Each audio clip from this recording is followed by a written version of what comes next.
Isang buwan na raw pala mula nang makalabas ng bansa si dating Bamban Mayor Alice Guo ayon sa Presidential Anti-Organized Crime Commission. Base sa nakuha nilang impormasyon sa Malaysian authorities, July 18 pa lumapag sa Kuala Lumpur ang isang nagngangalang Alice Lial Guo. Pumunta rin daw si Guo sa Singapore at bumiyahe pa papuntang Indonesia noong linggo. Ayon naman sa Bureau of Immigration, wala silang records ng paglabas ni Guo sa bansa. Kaya malamang na illegal daw ang kanyang naging biyahe. What we suspect po is lumabas po siya through illegal channels, maaari pong through a private aircraft o kaya po bangka na pagtawid dagat.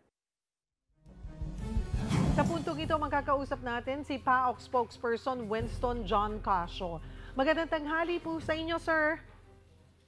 Magandang tanghali po, Cheryl, at magandang tanghali sa iyong mga taga-subaybay. Sir, simula nang pumutok itong POGO issue sa Tarlac, nakatutok na tayo kay dismissed Bamban Mayor Alice Guo. Bakit po ngayon lang natin nakumpirma na nakalabas na pala siya ng bansa last month? Kaya nga po, ito yung nakakalungkot na balita, lalo para sa amin, sa task group namin, PAOK, DOJ, PNP, sapagkat kami po ang tumutok dito sa kasong ito. Just like our country, yesterday, I was also caught unaware about this particular development. No, wala akong nakipagbigay ugnayan sa amin. Nawala na pala siya dito sa Pilipinas noong July 17 pa. No, so, ang tanong lang dito, kailan ba talaga siya lumabas ng Pilipinas?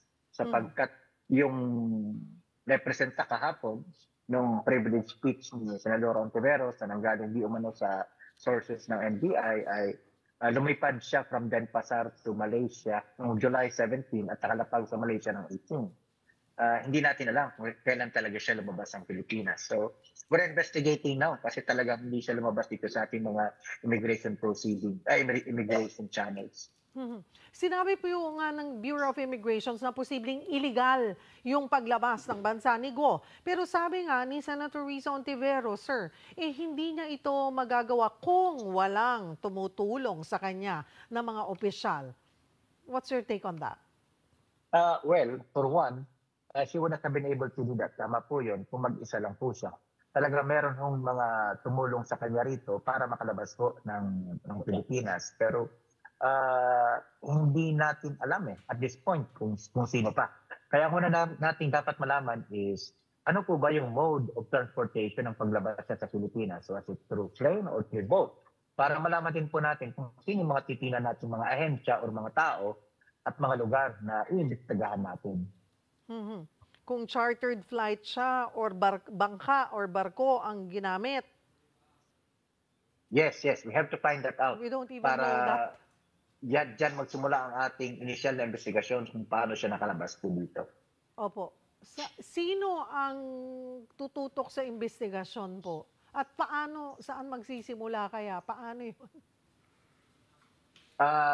Kami po ay magkakaroon ng pagpupulong sa susunod ng mga araw. Ngayong darating na Webes, meron na ho kaming nakaambang pagpupulong.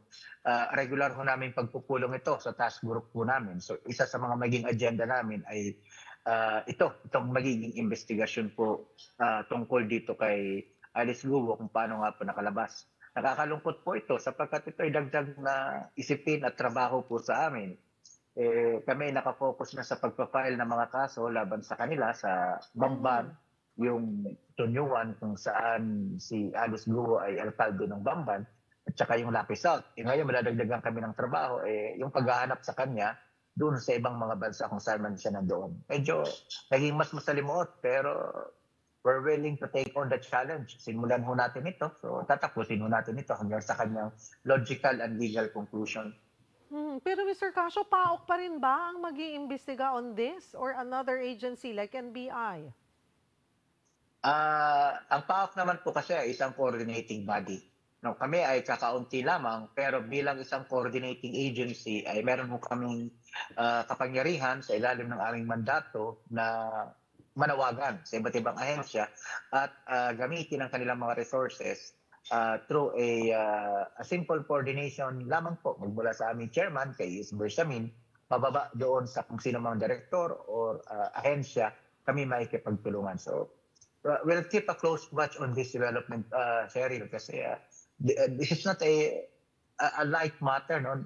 This is a serious national issue given the implication of everything surrounding Guo Ping or Alice Leal Guo, di ba? Sa nakuha po ninyong immigration record ng inyong foreign counterpart, lumalabas na Indonesia yung huling pinuntahan po ni Guo. Kumusta po yung pakikipag-ugnayan natin sa authorities doon? At ano po ang pwedeng maging aksyon natin kasunod ng nakalap na impormasyon? In the meantime, these are all informal channels pa lamang po.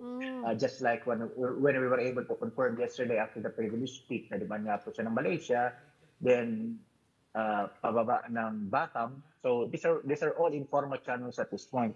We'll have to meet as a task group on Thursday to formally invoke, so to speak, the authority of the Department of Foreign Affairs and the other proper channels para po we will not be able to step on the toes of the other agencies din po. But the other question that you asked was anong mga susunod naming hakbang? We have several legal avenues available to us, Cheryl. So una, siyempre, kasi as of the moment, wala pa pong arrest warrant si Mayor Guo. Exactly, That to be clarified. yes. Opo. So parang Wala pa siyang lumalabas, arrest warrant. Mr. Casio, na kahit nakalabas siya ng bansa or may tumulong sa kanya or kunwari naka-chartered flight siya,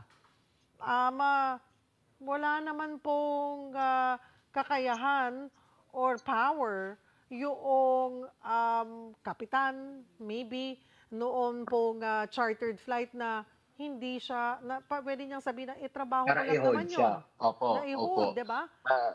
Yes, but at the very minimum kasi, Cheryl, they should have informed. They should have gone through the immigration procedures. So, hindi naman po pwedeng lumabas ka ng Pilipinas at lalapag ka ng isang bansa na hindi ka nakatakan doon sa point of exit mo. Diba? So, yun ang magandang malaman. Paano nagawa yun? But then again, our borders are very porous. Yung tri-country border, tri-border area ng Malaysia, Philippines, Indonesia. Yes. It's very porous, no? So, pwede kang tumawid sa ibang isla ng Indonesia o di kaya ng Malaysia na hindi ka nakahanapan actually ng mga papel. So, that's the challenge noon pa man sa law enforcement. But then again, we'll take this on. We'll take this on. Kasi, again, as I said, yung implikasyon po nito sa ating national security, implikasyon po nito sa... Alright, naputol. Si PAOK spokesperson Winston John Casio, but then again, marami pong salamat sa inyong oras, Mr. Casio.